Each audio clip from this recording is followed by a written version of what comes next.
Chairperson Ferrer, Here. Vice Chairperson Mojica.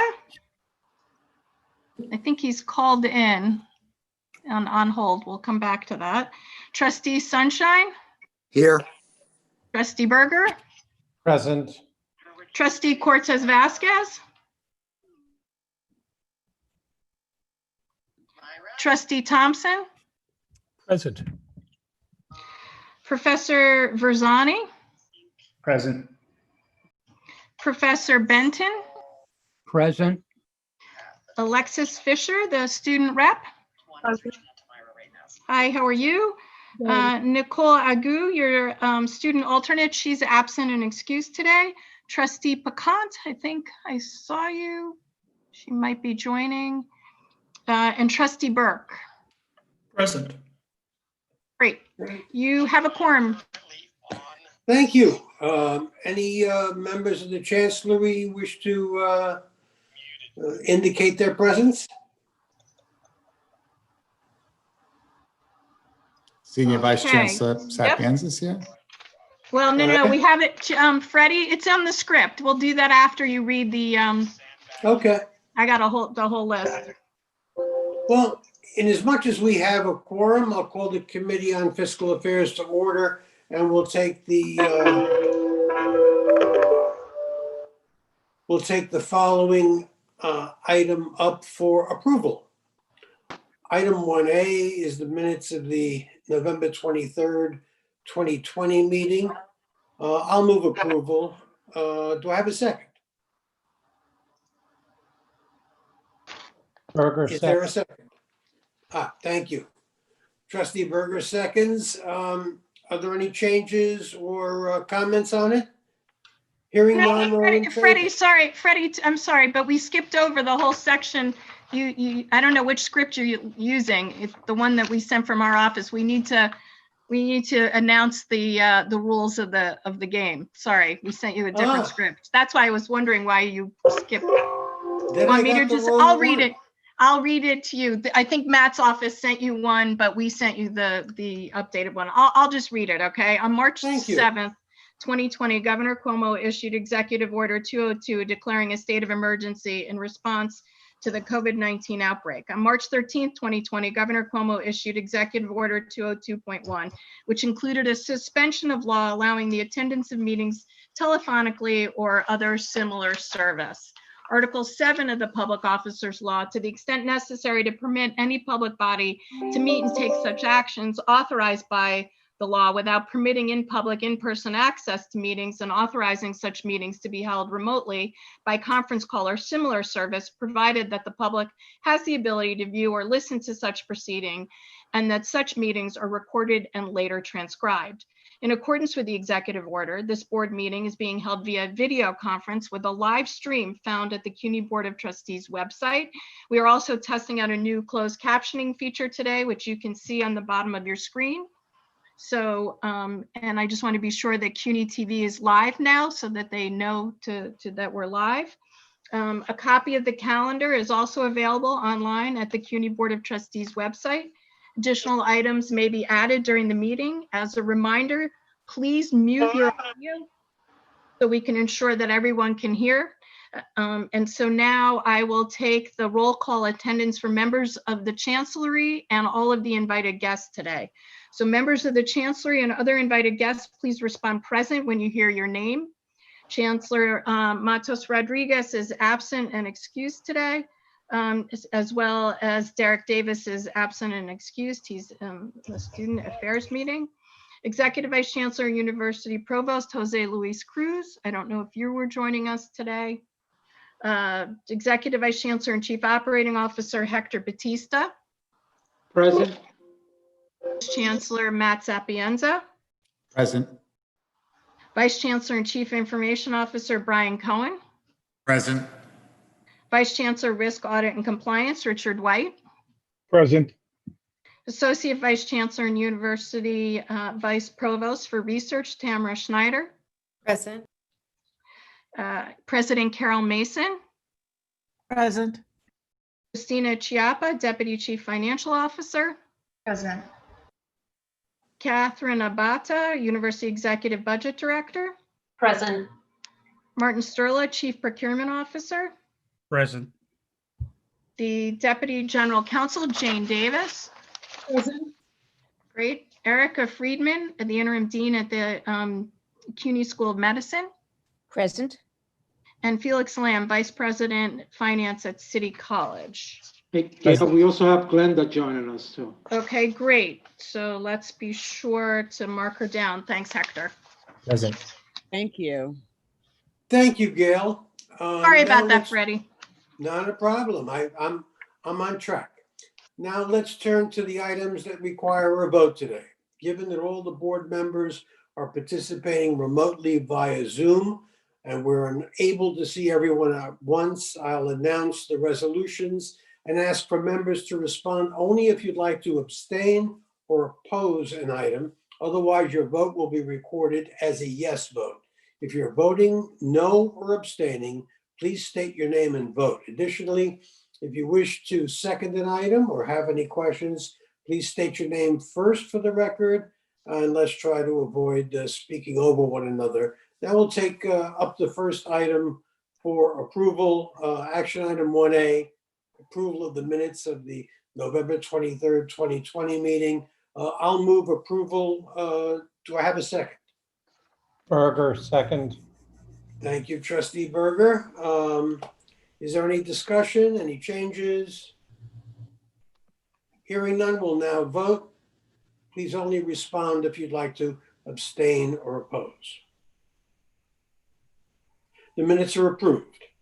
Now I'd like to address section 2, the policy calendar.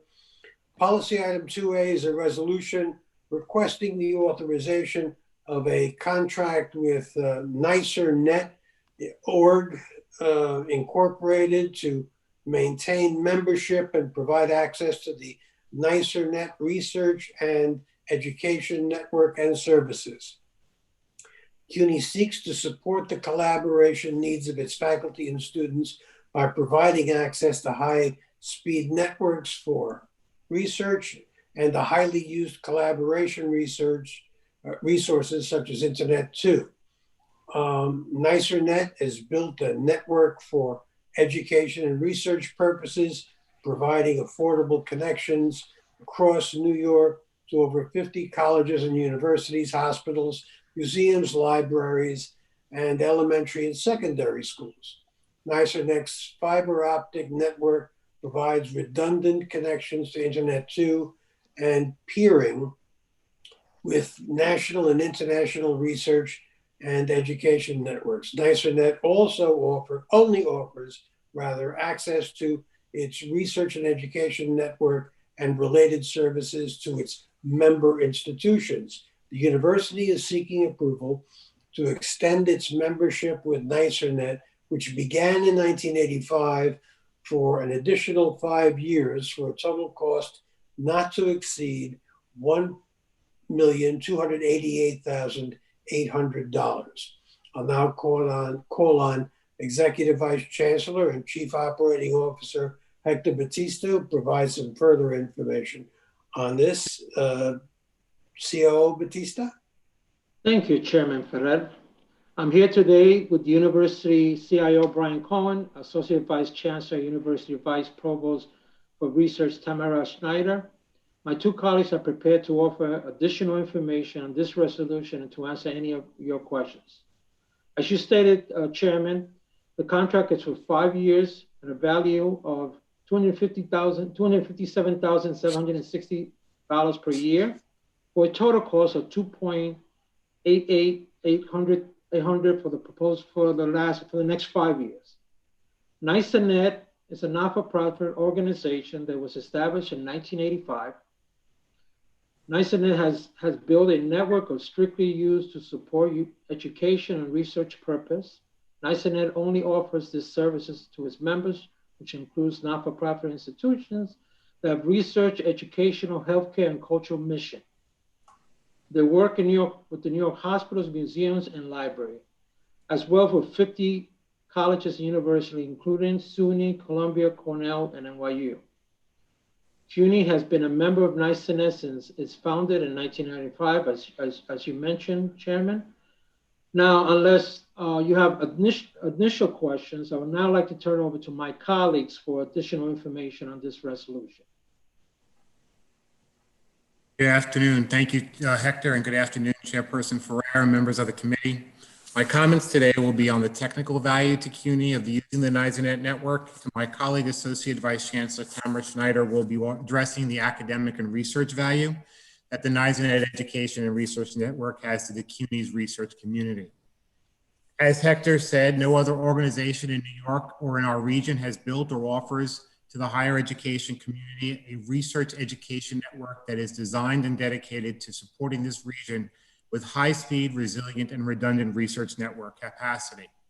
In addition to the regional education network that NICENET provides, they also provide us with the access to Internet 2 and other national and international research and education networks.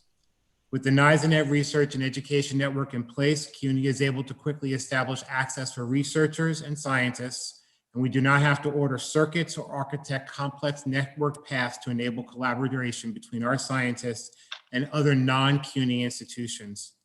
Also, under this agreement, we're able to provide the higher level of customer service and satisfaction expected. We save time and cost in delivering the network connectivity required. I'll now turn to our Associate Vice Chancellor, Tamara Schneider, to offer additional comments. And I'll remain available if you have any questions afterwards. Thank you, Brian and Hector, and good afternoon, Chairperson Farrer and members of the committee.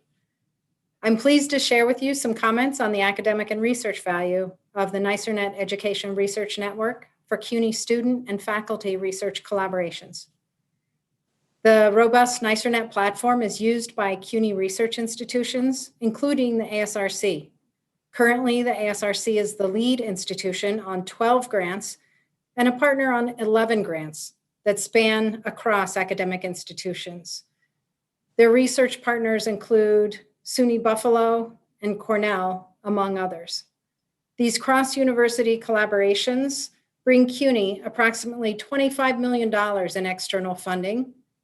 Linking universities through a robust platform is not a zero-sum cost, but affords a win-win. NICENET is an investment in CUNY talent and discovery, and it brings fiscal returns to campuses through indirect cost recovery. Equally important, these collaborations turn CUNY knowledge creation into solutions for real-world problems, including leading advances in quantum computing, biomedical and environmental sensor technology, global water utilization, urban impacts on the environment, and global climate change, as well as advances in COVID-19 and future pandemics. The solutions to our most challenging problems require using and leveraging different perspectives and resources across institutions. With this in mind, external funders are increasingly investing in such collaborations, specifically to accelerate innovation and its promise to society through commercialization. These investments are ongoing for the climate crisis, and now they address the COVID-19 crisis. The search for effective vaccines and their distribution and acceptance by the public has broadcast the importance of collaborations across organizations and states and countries. CUNY is an essential leader and partner in these scientific relationships. It is essential for CUNY as a public education and research university to have a robust platform to serve as a scaffold for collaborations with other academic institutions. NICENET provides the infrastructure to support and attract top talent to aid in that discovery. Thank you for your time, and I'll remain available for any questions. Before any questions and discussion, I'll move approval of item 2A. Do I have a second? Do I have a second? Second. Is there any discussion? Any questions? Hearing none, we'll now vote. Please only respond if you would like to abstain or oppose. Hearing none, this item 2A, is approved. Thank you. Item 2B is a resolution requesting the amendment of an existing contract authorization with Culinart Group to provide university-wide food services operations.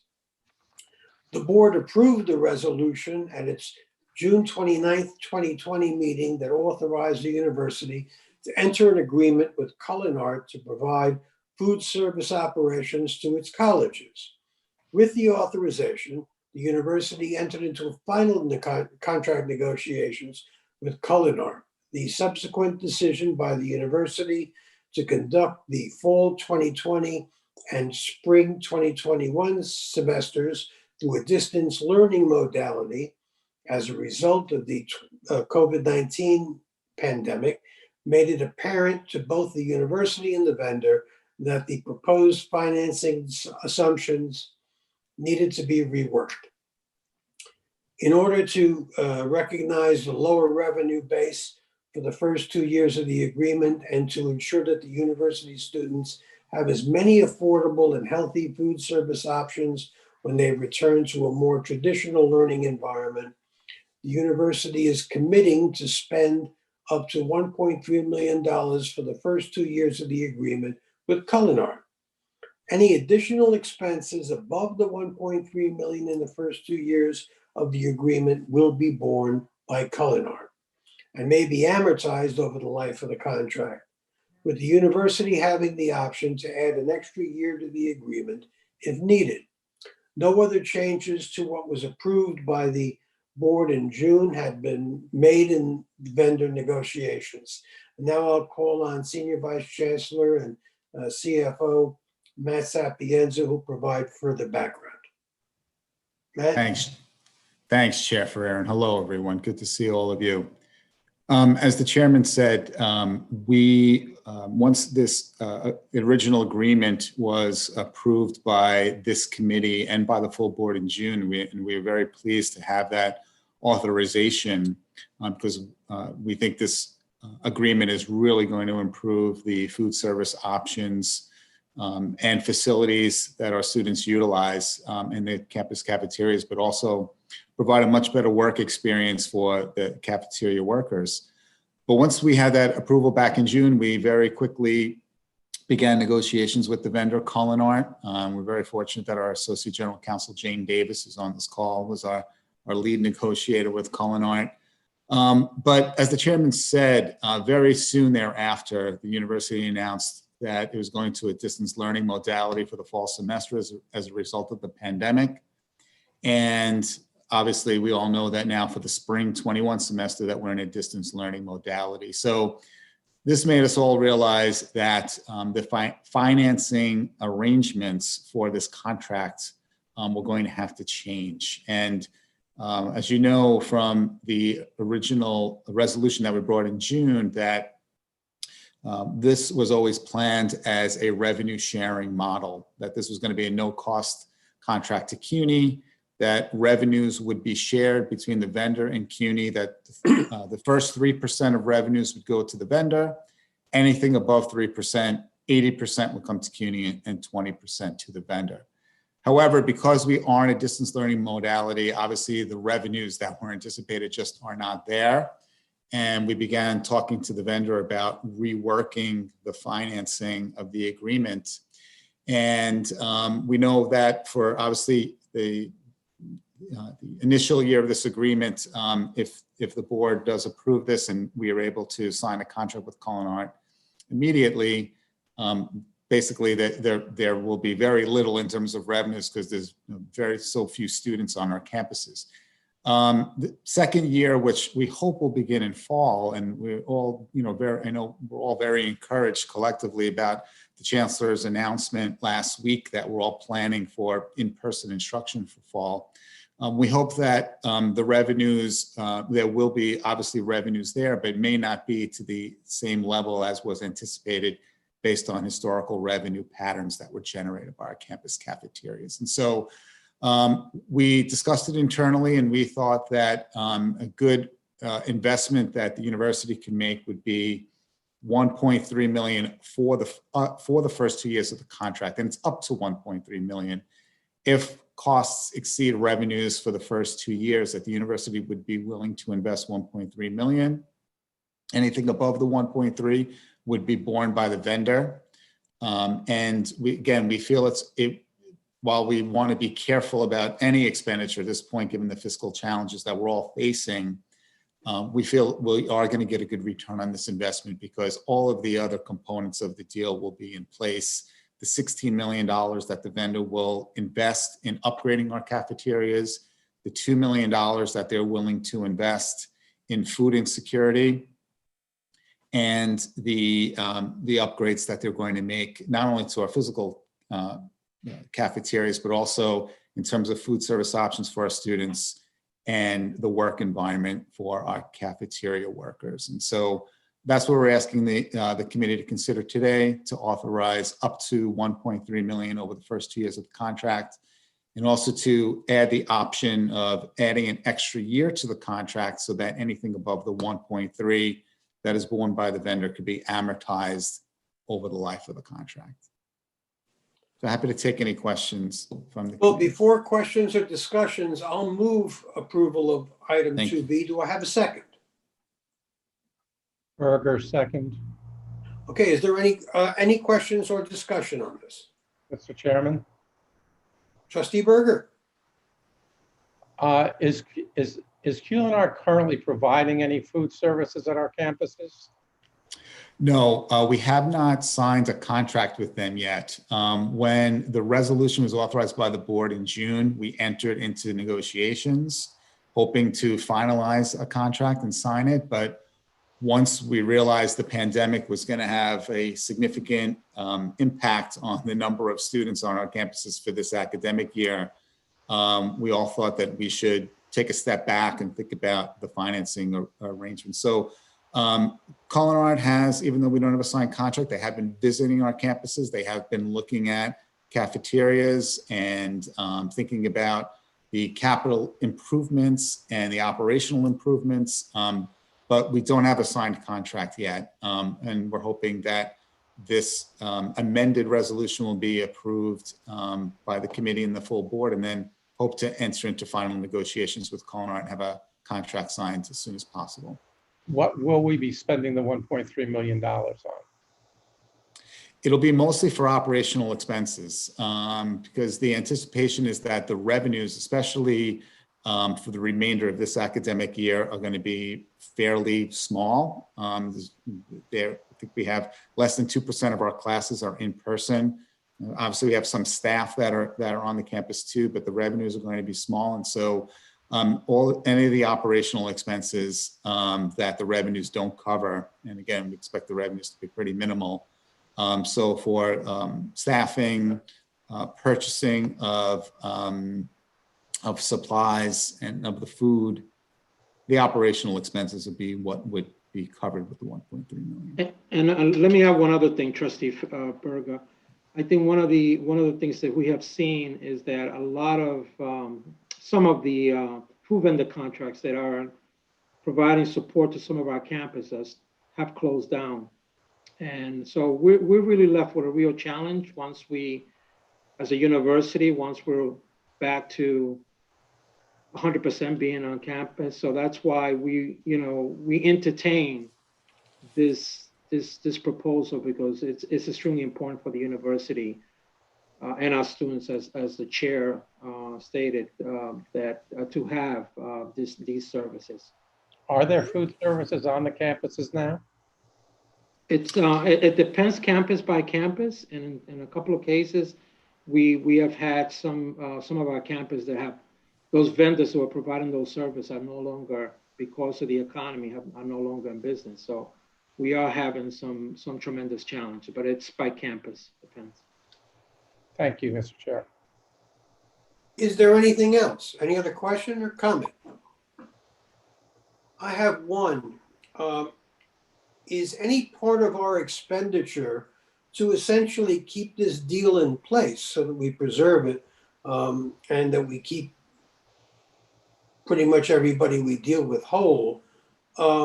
Is any part of this reimbursable to the university under the CARES Act?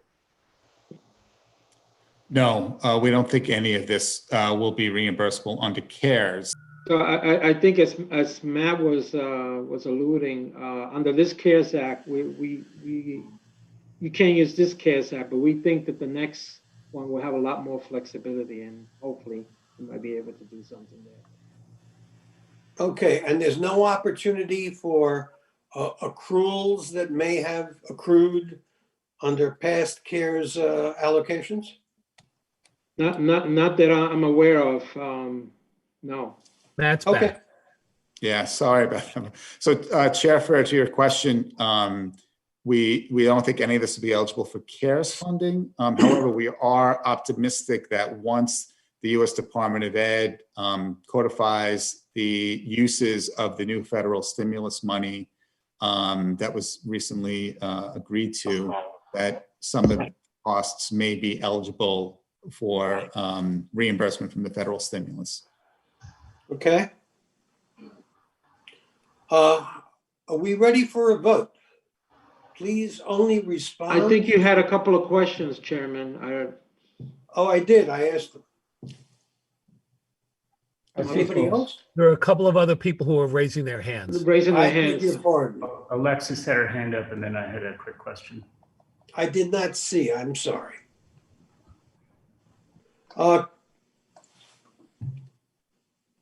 Who'd like to ask a question? Hi, this is Alexis Fisher, student representative here. Sure. Great, thank you, Chair. So my question is around the food insecurity aspect of this plan, because I see that the company has allocated $2 million to support students who are food insecure on campuses.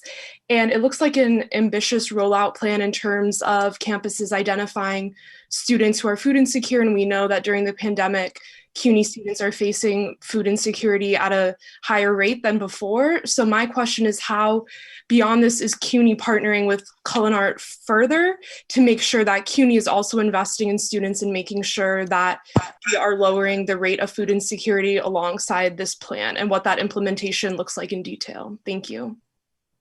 Yeah, no, Go ahead, Matt.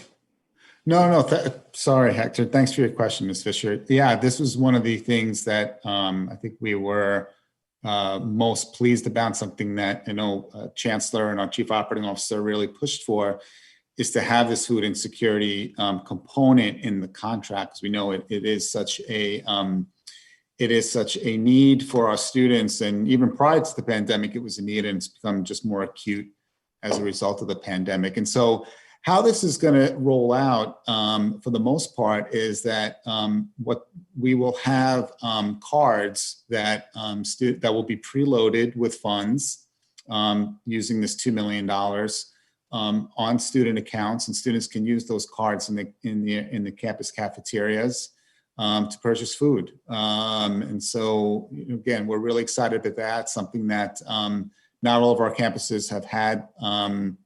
That functionality and the opportunity to provide that to their students. And so something that we're very excited about. I know our campuses are doing a lot more to help combat food insecurity. We have food pantries on all of our campuses. I know a lot of our college presidents have done fundraising through private philanthropy to help combat food insecurity on their local campuses as well. And so this is just one component of a larger university plan. But again, we think this is going to be a really important one, and that's going to benefit a lot of our students. And I just want to add one more thing to that, just to, I mean, this is a high priority for our chancellor. And as some of you might know, that he advocated to work with the city council. We've had some money allocated connected to food insecurity. We will continue to have it as part of our lobbying agenda, because, and as you know, the Chancellor's Fund has also, sort of began to deal with some of those issues. So across the board, it's a multi-approach, as Matt alluded to. Is there any other member of the committee with a question or comment? I had a quick question about the origin of 1.3 million. Is that decided in negotiations with the vendor, or is it a multiplier of the expected revenues over the course of 1 year? Can you explain how that came about?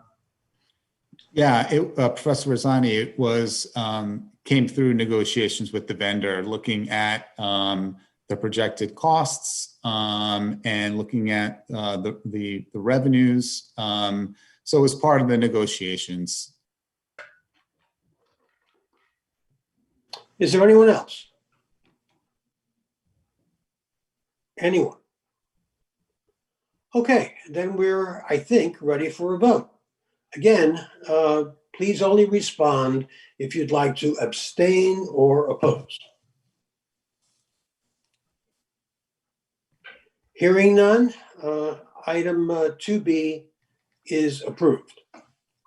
Item 2C is a resolution requesting authorization of a contract for City College with Fujitec America Incorporated for elevator maintenance services. The college requires preventive elevator maintenance and repair work services for 8 elevators in the Advanced Science Research Center and City College Center for Discovery and Innovation. These elevators were installed by the manufacturer on behalf of the Dormitory Authority of New York, which facilitated the construction of the buildings prior to their opening in fall 2014. Maintenance services include all inspections, adjustments, lubrications, tests, parts replacement, and repairs necessary to keep the elevators in use at their initial performance ability and as originally specified by the equipment manufacturer.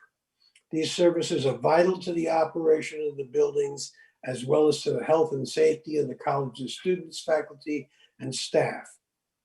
The proposed contract ensures continuity of services for the operations of the elevators at these 2 buildings and continued compliance with the relevant City of New York regulations regarding elevator safety. The college is requesting a 5-year contract with the vendor with a cost not to exceed $1,927,300 for that period. I'll now call upon City College Vice President Felix Lamb to provide further background. Thank you. Thank you, Chair Ferreira and trustees for the opportunity to present this resolution to you and to provide some additional background on the proposed contract with Fujitec Elevators.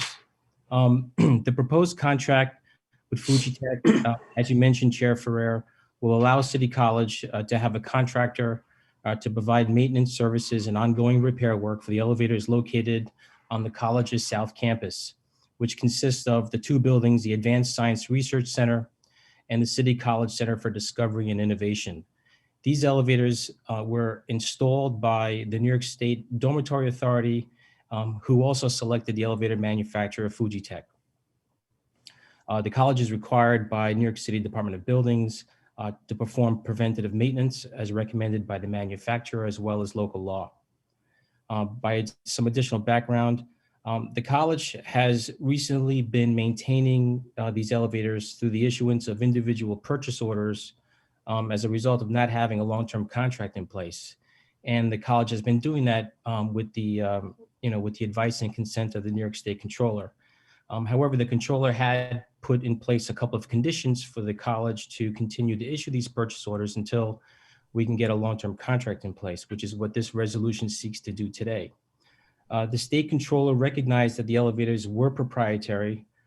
These are the systems and controls that govern the elevator's operation, and granted various exemptions to the college in 2019 and through 2020 on the condition that the college would eventually award and register a formal contract through a competitive bidding process, of course, with the New York State Attorney General and as well as the Office of State Controller. The state also required, as a condition for the college to continue this interim use of purchase orders, that the college engage the other New York State Office of General Services approved elevator contractors that appear on the published Office of General Services price list for those services. The college did that, and each of the vendors responded to us that they could not perform the work that was sought by the college as a result of the fact that the systems in place were proprietary in nature. In terms of the competitive bidding process, in fall of 2019, the college issued a competitive solicitation for elevator maintenance services, which of course was prepared in conjunction with the university's Office of General Counsel. The competitive solicitation was published in the New York State Contract Reporter between February 19, 2020 and May 7, 2020. And the college provided an additional amount of time because of the COVID pandemic for other potential bidders to read the solicitation and hopefully bid. The college hosted a mandatory pre-bid conference, which was attended by several other elevator companies besides Fujitec, and they included Slade Industries, Champion Elevator, and SH5 Construction. The college received only one bid, which was from the original manufacturer of these elevators, which was Fujitec. After receiving only one bid, the college reached out to all the vendors to determine why other potential respondents did not submit proposals. The potential bidders expressed no interest in working on these elevators, again, due to the proprietary nature of the software that these elevators run on. In terms of the price that's included in the contract, the college evaluated the cost of the bid and found the cost to be competitive. For instance, the bid includes $1,190 per elevator per month for preventive maintenance and minor repair, which is within 2% of the cost that the college was incurring when the college was issuing individual purchase orders. The maintenance cost is also comparable with the maintenance costs associated with the college's other elevator maintenance contract that it has in place for its North Campus, which is held by a different elevator maintenance company. And the monthly maintenance fee there for preventive maintenance and minor repair is around $1,149 per elevator per month, so very close. So for all these reasons, we respectfully request that the Board of Trustees approve the resolution. And of course, if anyone has any questions, I'd be glad to answer them. Thank you so much. I'll move approval of this item. And before any discussion, is there a second? Berger, second. All right. Is there any discussion on this?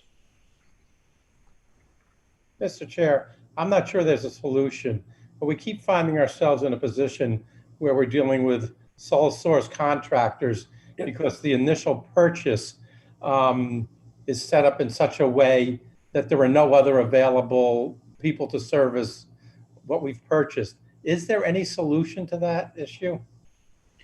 It is a reminder, Trustee Berger, that when we rely on proprietary software on elevators, escalators, and a great many other things, we are trapped forever, not only in terms of serious work on the elevators, but maintenance work. Look, I don't take the idea of maintenance work lightly, but this is a reminder that we have to do better in designing, building, and bidding for elevators and escalators and anything else that involves proprietary software. And I've made this suggestion privately, and they've acceded to my suggestions to our COO and our CFO, that we begin to structure this such that we put in our design and bids no more proprietary software. Nothing. And and the board's got to, the committee, I think, on a previous discussion with another elevator vendor, made this, I think, clear to the Chancellery that we want to move in a different direction. So I've been assured by Hector Batista that, correct me if I'm wrong, Hector, that you'll be designating someone in that in the facilities operation to begin to move us away from proprietary software in all of those very important infrastructure projects. Mr. Chairman, you're absolutely correct. As we undertake the search for a new vice chancellor for facilities, one of the charges of the new vice chancellor, whoever she or he is, to be able to come up with, create a unit within CUNY to sort of look at these going forward.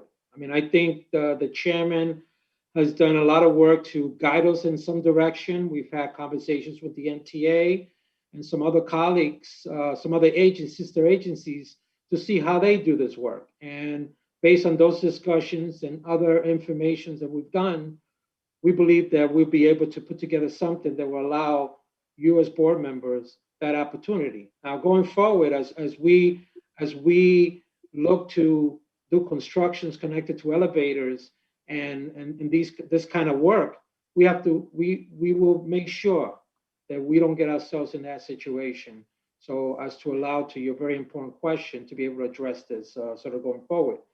I would say that we, as the chairman will tell you, that there was a lot of pushback on this particular item because we wanted to make sure that on one hand, we allow the college to do the work that it needs to do, but on the other hand, honors what the board has requested from the staff in order to be able to address that. So more to come, but that is definitely on the top of the list of the new vice chancellor for facilities. Thank you. Because it won't be until the time as everybody, that everyone can see that the committee and the board of trustees just won't approve these things anymore, and is sending a message that we want to see truly competitive bids, and we want to see a move away from proprietary software, which generally traps us all. Professor Benton. Thank you.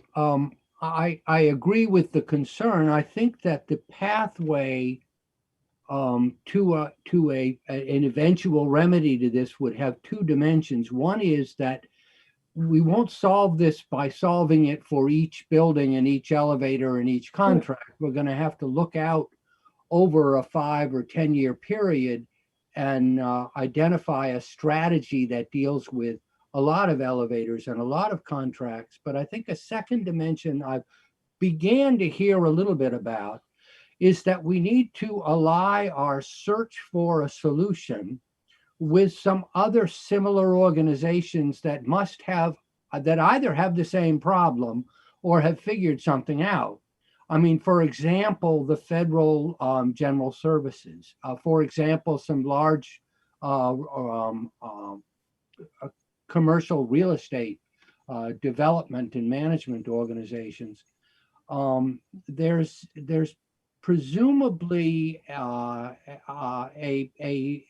lot of thought going into how to deal with this situation with other organizations around the country. And we're not the only one that's asking this question.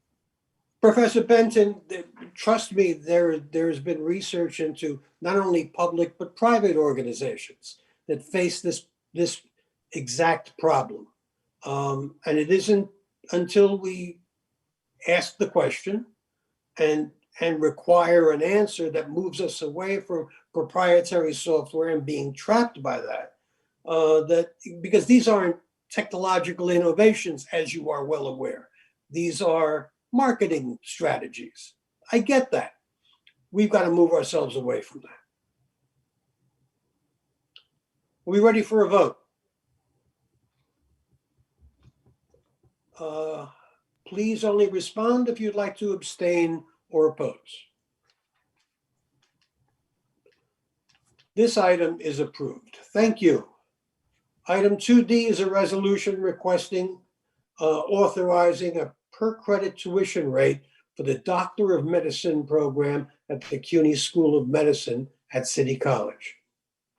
The CUNY School of Medicine does not currently offer per credit tuitions for its Doctor of Medicine program, which is designed as a full-time progression may be interrupted or decelerated in a given semester to enable a student to address academic deficiencies or other extenuating personal circumstances that prevent the student from proceeding into a subsequent semester on a full-time basis.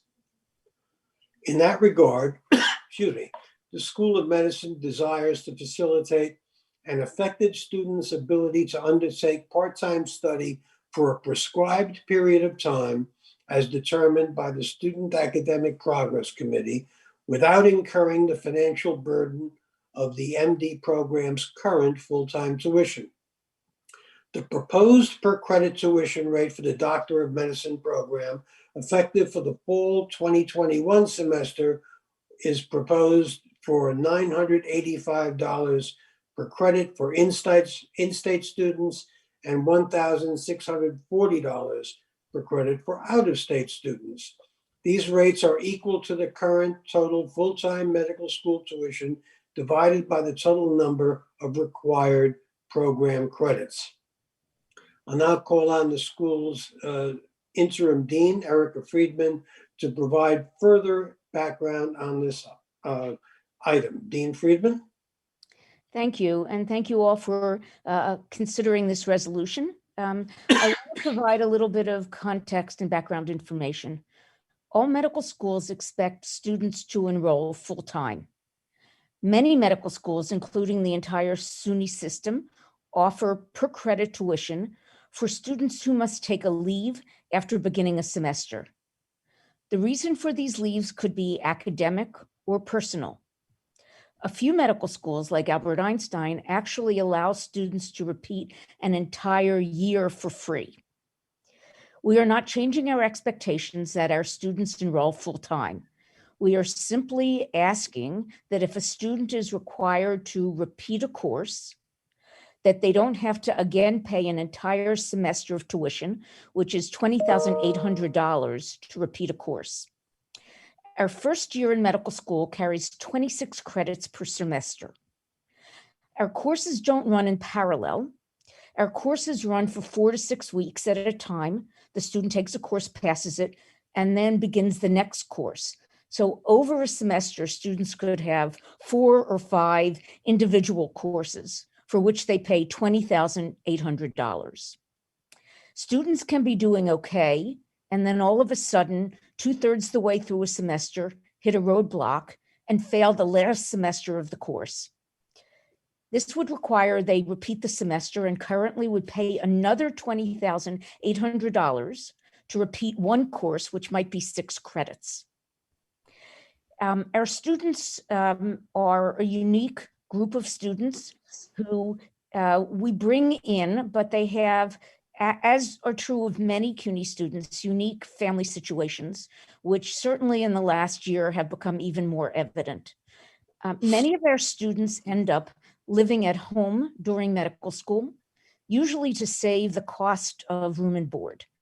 I know of virtually no other medical school where students live at home and commute 1 to 2 hours a day each way. In addition, some of our students work in order to make up extra money for books and supplies. And so they have a disproportionate burden, especially because of the high per credit semester load that they have. So when we created the medical school 6 years ago, and we just graduated our first class of students at the end of 4 years this past May, we did not anticipate that we would have so many students on leave. And it turns out we now have anywhere between 4 and 8 students across all 4 years that go on leave in the middle of a semester, lose any tuition refund because it's beyond the 4 weeks, and then have to repeat a semester. We didn't anticipate we'd have students who got COVID and had to go out, whose family members had cancer and they were the only caregiver that took care of them and had to take a leave. We've had 2 students that have gotten pregnant in their 3rd year in medical school and got morning sickness and had to take a leave. And so there's a disproportionate burden in having to pay another $20,800 to repeat perhaps one course that may be 6 or 8 credits. We should have realized that we needed this model when we developed the medical school. I was not involved in creating the initial tuition. And when I did the investigation, it's clear that almost all other medical schools have a per credit tuition for students who take a leave and come back. And so we're asking that you approve this resolution. Again, it would be for a minority of students that are forced to take a leave and then repeat a semester. I'll take any questions if you have them. Thank you, Dean Friedman. In advance of any questions and discussion, I'll move item 2D. Is there a second? Berger, second. Any questions or discussions on this item? Yes, Ms. Fisher. Thank you, Chairman. So this is great, and it sounds like it would benefit the students who are, like you mentioned, disproportionately affected by what's been going on with the pandemic and onwards. I was wondering about the discrepancy, which I know is also present throughout the CUNY system with resident students and non-resident students. So I was wondering if there was a flat rate tuition that was possibly considered, as all students, whether they are resident or not, are affected by the pandemic. And thank you. That's a great question. And in fact, we initially created this resolution without an out-of-state cost, because it turns out all of our students in the medical school started as undergraduates at City College, and they've been in college for 3 years before they start medical school. So they all become New York State residents. We don't accept anyone that doesn't come in as an undergrad, but for consistency with the SUNY system, we thought that we should probably create a per credit rate for out-of-state students. But the reality is all of our students are in state by the time they start medical school. Thank you. Are there any other questions? Hearing none, I think we're ready to vote. Again, please only respond if you'd like to abstain or oppose. Hearing none, this item is approved, item 2D. Now we're moving on to information items, and there are 2 information items on the budget. Item 3A is the fiscal year 2021 mid-year financial report. Fasten your seatbelts. And item 3B is the fiscal matters information report. But there are not matters that require reporting this month. So I'll ask Senior Vice Chancellor and CFO Mike Sapienza to review the highlights of item 3A. Matt, I made you a co-host. There you go. Great. Mute myself. Thanks so much, Gail. Appreciate it. And thank you, Chair Ferrer. As this committee knows, we have not yet brought a budget for consideration to this committee for the current fiscal year due to the uncertainty stemming from the federal level, but having an effect certainly on the state and city governments and their budgets, and a byproduct on CUNY's budget. And so typically at this point of the year, we would provide a mid-year financial report that would be the very detailed quarterly report that you're all used to seeing. But since we don't have an authorized budget, we thought it was still important to give this committee a report on where we are in terms of expenditures and revenues and staffing levels. And so that's what's contained in this report. And so what we're going to go through today are the state and city budgets and on where they are currently in their process and what their gaps look like and how that's impacting on CUNY. We'll talk about enrollment and tuition revenue and how that's impacting our campuses. We're going to go through cost savings that we are generating through hiring restrictions and through the hiring freeze and vacancy review board that's been implemented here at CUNY. Talk a little bit about expenses and what our projected expenditures look like at this point of the year that we're halfway through our fiscal year. And then we'll finish up with talking about how the university and the campuses are managing these resource shortfalls. And then we'll talk a little bit about the capital budget as well.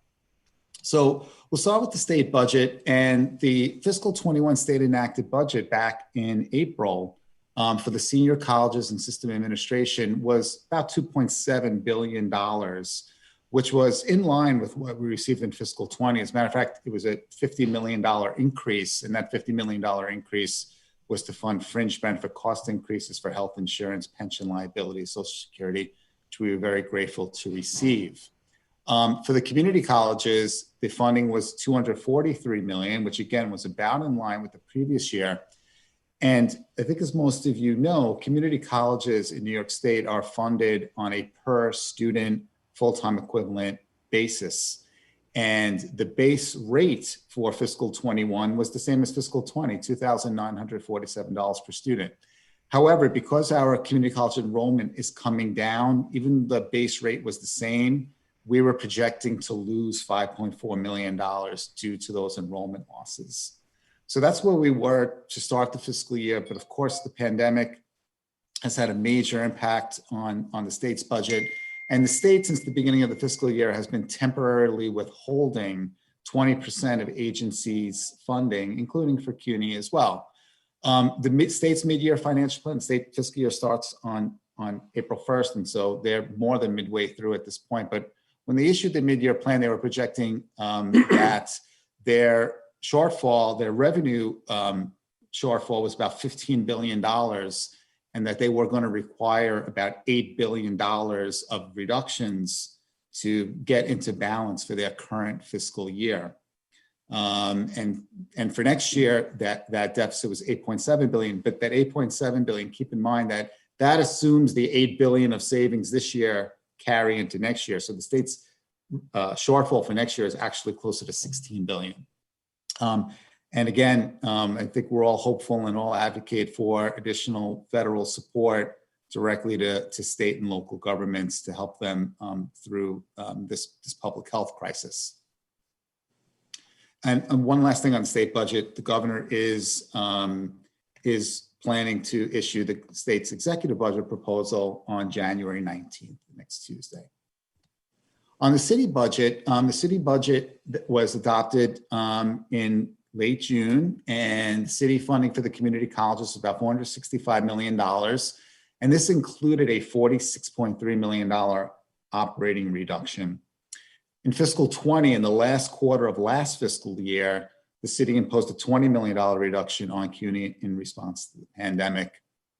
And the $46 million continues, it's a baseline reduction, continues into next year. The mayor is going to issue his preliminary budget later this week, and we anticipate that $46 million is going to grow when the mayor proposes his preliminary budget later in the week. We don't have our final reduction number yet, but we do anticipate that number is going to grow for next year. The city is looking to try to close a projected gap for next year of almost $4 billion, $3.8 billion. So we talked about state, we talked about city. The third main revenue source for CUNY's operating budget is tuition revenue. And that is clearly and directly related to enrollment levels. And so headcount enrollment for the university for fall 2020 semester was down 5.1%. Myself and my colleagues in the finance office, we like to look at student FTE enrollment, full-time equivalent, because that really is what generates revenue, is the FTE enrollment. And the FTE enrollment is down less, it's down 3.3%, which means even though we have less number of students, the headcount is down, the students that we do have are taking more credits. And so the FTE enrollment is down 3.3%. But however, that does obviously generate an overall revenue decline. We are anticipating that spring 2020 enrollment is also expected to decline. And if you go back 2 years, if you go back to fall 2018, the FTE change is a 4.5% decrease. So it's, certainly the pandemic has exacerbated the enrollment decline, but we were experiencing enrollment declines prior to that. So what does this mean for revenue? Overall, our colleges are projecting that their total tuition revenue is going to be lower by $41 million than it was in fiscal 20, which is about a 3% decrease. And again, is in line with that FTE enrollment loss. Going back 2 years from fiscal 19 to fiscal 20, our revenue was kind of flat. And that was because even though our enrollment came down a bit, we had a $200 tuition increase at the senior colleges, and that offset that enrollment decline. But the enrollment and revenue conditions vary significantly amongst the colleges. The community colleges are the hardest hit, and we're going to talk about that some more in just a minute. So just to unpack the enrollment and revenue declines, and we'll start with the senior colleges. Senior colleges, much better picture than at the community colleges. Senior college FT enrollment is actually up for fall 2020 by about 1%. The year-over-year changes vary significantly amongst the colleges, from a low of an 8% decrease to a high of a 7% increase. And over the 2 years, it ranges from a 19% decrease at the low end to a 13% increase. And these are numbers for individual colleges. Assuming top awards are going to be fully funded for this year, the senior colleges are projecting tuition revenue to be lower by $10 million. Now, the question is, if an FT enrollment is up 1%, why is tuition revenue projected to be lower by $10 million? And it's really, that again is directly related to the pandemic and the fact that our collection rates at our campuses are coming down because students are having a tougher time paying. And so even though enrollment is up a tick, we're projecting that our overall revenue collections at the senior college is going to be $10 million lower than it was last year. Our graduate and professional schools, which is in that third bullet there, is actually a pretty good story. Our FTE enrollment is up 9% over last year, which should project to a revenue increase of about 4.2 million above last year. And tuition revenue at the senior colleges has grown by about 7.8 million over 2 years. So from fiscal 20 to fiscal 21, projecting a $10 million loss. But from fiscal 19 to fiscal 20, revenue went up by about 18 million. And it was mostly due to the tuition increase that I talked about just a minute ago, that $200 increase at the senior colleges. So let's talk about the community colleges, which again is a much more challenging situation. And again, directly related to the pandemic. FTE enrollment for fall 2020 was down 14% at the community colleges. And again, pretty much every community college was down. Unlike the senior colleges where we had some decreases and some increases, the 14% is just about right in the middle of the ranges of our 7 community colleges, which are ranging from reductions to 12% to 18%. So this isn't a situation where we have 2 or 3 community colleges that are down a lot and everyone else is kind of okay. Everyone is down at between 12 to 18%. And again, this is not something that's unique to CUNY. The SUNY community colleges experienced significant enrollment loss this year, and nationwide community colleges have experienced enrollment losses. And again, it's a direct correlation to the effect the pandemic has had on students and families who rely on community colleges throughout the country. Over 2 years, that decline is 18%, and it ranges at our community college between 12 and 21%. So again, that has a direct impact on the tuition revenue levels, and our community colleges have been hit particularly hard by it. In terms of the number, we are projecting that community colleges are going to collect $35.2 million less than what they did last year. And just to show you how stark the challenges at the community colleges, going back 2 years to fiscal 2019, the revenue collections are projected to be lower by $62 million this year. So over 2 years, we've lost projected to lose $62 million in tuition revenue. And again, tuition collections are a problem as well. It's not just the enrollment declines, but it's also students having a more difficult time making timely payments. So what have we tried to do to offset some of these losses in both funding and in tuition revenues? One of the key things that we've implemented is a hiring freeze. And so in April 2020, the Chancellor announced a hiring freeze university-wide. The Chancellor established a vacancy review board that would evaluate all personnel requests that we receive from the campuses, both full-time and part-time. And we require the colleges to have an internal process as well. We want them to have their own internal vacancy review boards. And only the president can submit requests to the University Vacancy Review Board. The University Vacancy Review Board will not review any college requests that are not signed off by the president, and will only consider positions that have a direct relationship to safety, academic excellence and retention, strategic investments, or operational disruption from the pandemic or cost reductions. And since we've implemented this in late April 2020, since then, our total full-time positions have come down by 495 positions, which represents about a 2.5% decrease. We have a little over 19,000 full-time employees at the university.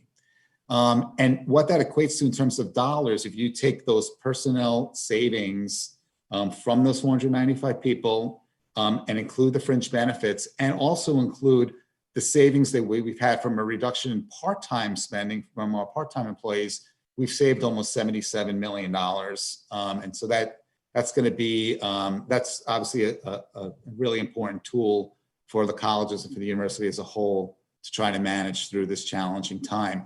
Over 2 years, going back to fall 2018, full-time positions are down 708, which is about 4%.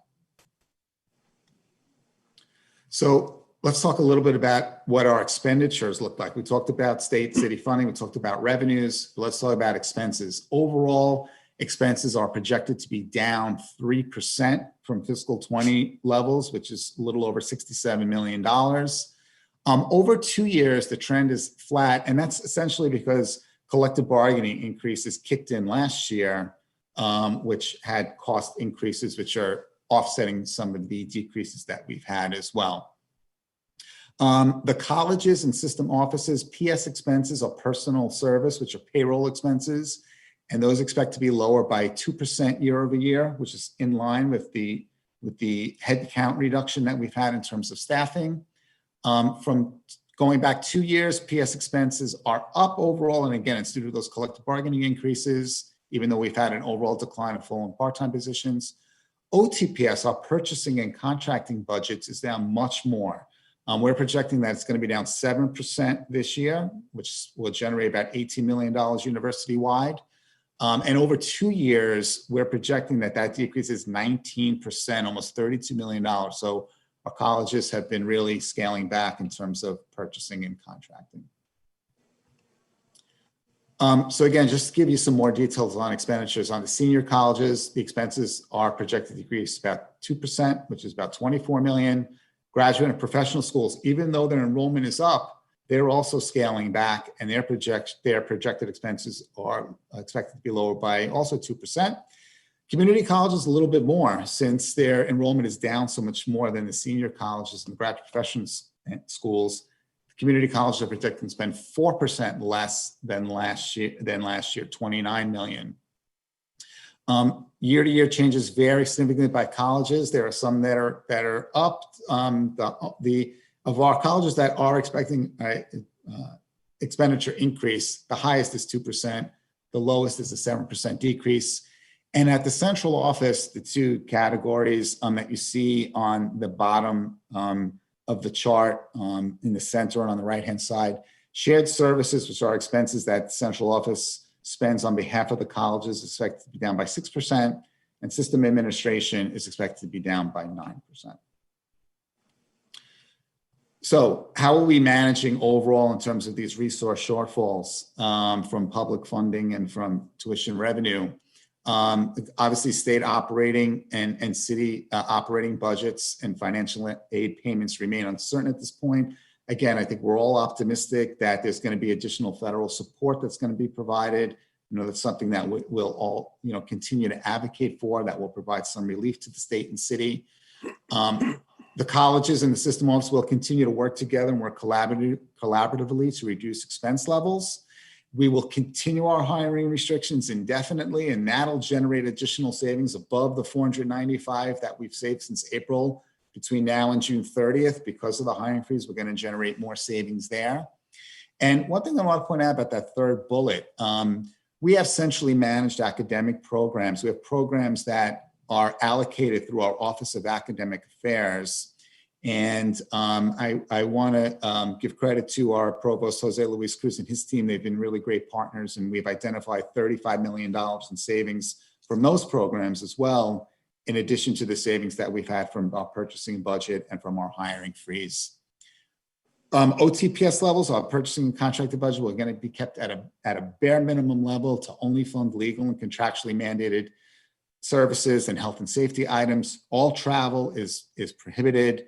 And one of the things about being in a distance learning modality is that we have generated some energy savings at our senior colleges and our community colleges. And those will, again, help us be another tool in the toolbox that we can use to help manage these challenges. Continuing on tools that can help us, most of our colleges ended last year with prior year reserves. And so I think the majority of our colleges are going to have to tap into those in the current year to help balance their budgets. We do have CARES funds in the current year that will help offset some of the costs that were incurred as a result of the coronavirus. And we also have the new federal stimulus agreement that was agreed to a couple of weeks ago. We don't have final numbers from the U.S. Department of Ed, but again, we are expecting that the amount that we are going to receive as compared to the CARES Act is going to be more, and that the guidelines are going to be more flexible in terms of what we could spend those monies on. And so the new federal stimulus agreement, once we have some more information, we'll certainly share with this committee, but we do expect that to be a assistance to our colleges in terms of managing their budgets. Overall, CARES emergency grants, we've allocated $118.5 million. Over almost 161,000 students have benefited from that. The average award is about $600. And the Chancellor's Emergency Fund, through private fundraising, we've raised $8.6 million, and we've distributed additional emergency grants to students, over 9,000 students. And just to wrap up on the capital budget, when the state budget was enacted, we had $284 million for senior college capital infrastructure appropriations. There was also a new $300 million appropriation for a capital matching program for the senior colleges. And about $2.8 billion was reappropriated for existing projects. On the city side, the 5-year capital plan was about $645 million. And so our capital budget hasn't really changed too much, but two things we wanted the committee to be aware of is, one, when the pandemic struck New York in the spring, all active construction projects were paused as part of New York Pause. Once we came out of pause, most projects have been restarted, but we still have many projects that are still on pause that we're still waiting to get authorization to begin again.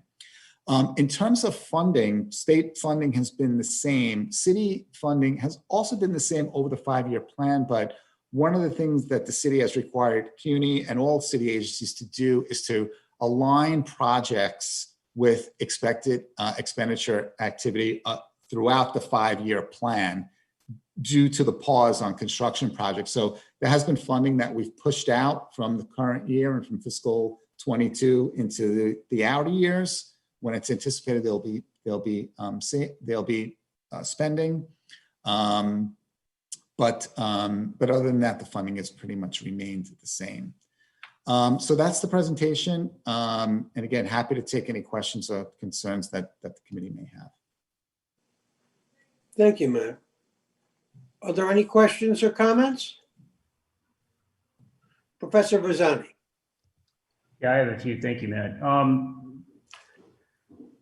First question is, are the campuses going to expect to get a 5-month allocation at 20% of last year's rate? Is that the way it's been managed in the past? Is that the way it's going to be managed in the spring? Yeah, so far, Professor Browning, thank you for raising that.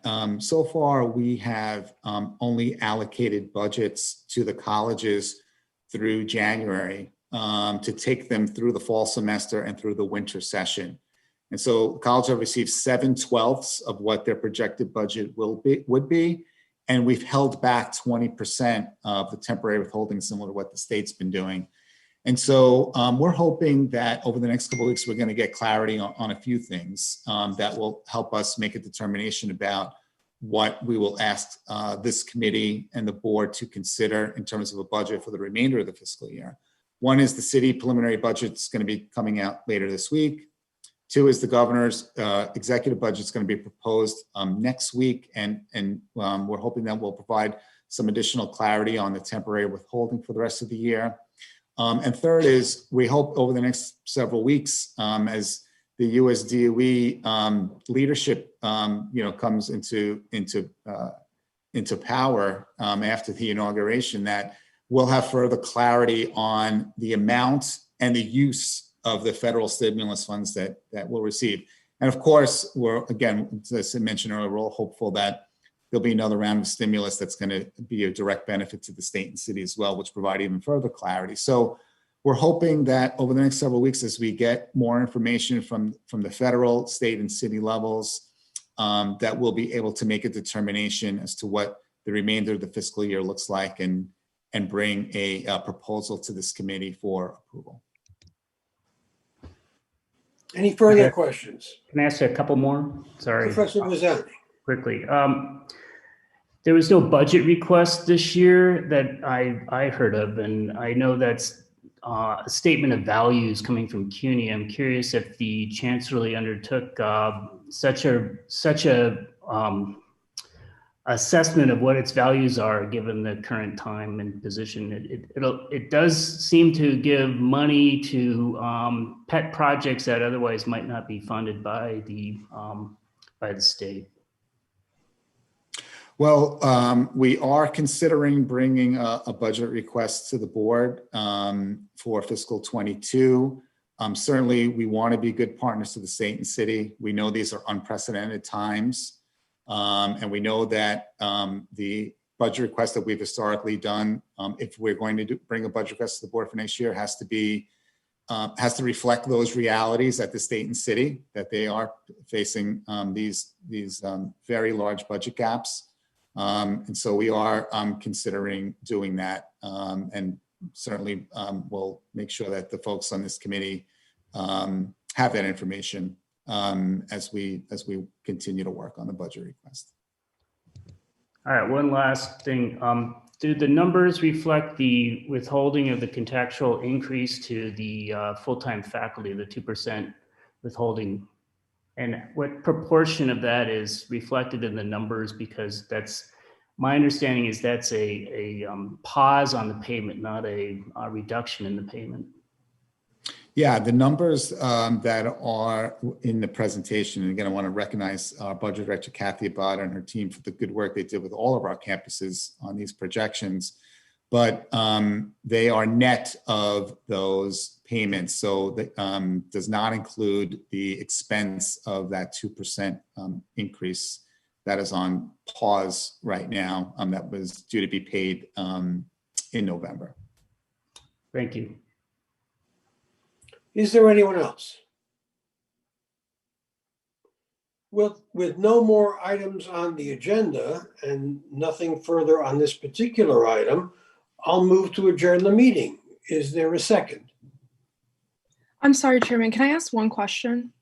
Sure. Okay, great.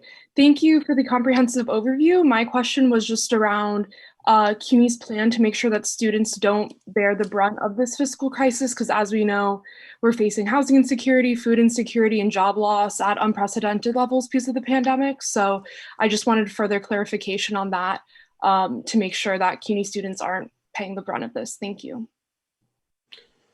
Matt?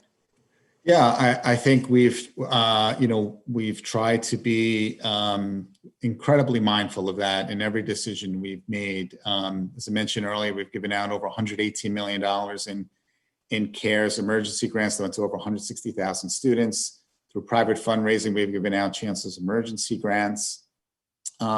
We did not increase tuition for the fall semester, as I think everyone on this committee knows, even though we had the authorization through the predictable tuition policy to do so. So we have been very mindful of that, and that students and their families have been incredibly impacted by the pandemic. And we'll continue to, of course, have that in front of mind in terms of all decisions that we have to make financially. But Again, it's going to be a very challenging rest of the fiscal year and challenging next fiscal year as well. And again, we want to be good partners to our funding partners in the state and city. We know they have big challenges as well. So hard decisions coming up, but of course, front of mind is always what's best for our students. Thank you. Thanks, Matt. Is there anyone else? If there is nothing, I'll move we adjourn. Is there a second? Anyone will do. Second. Thank you very much. The meeting is adjourned. Thanks, everyone.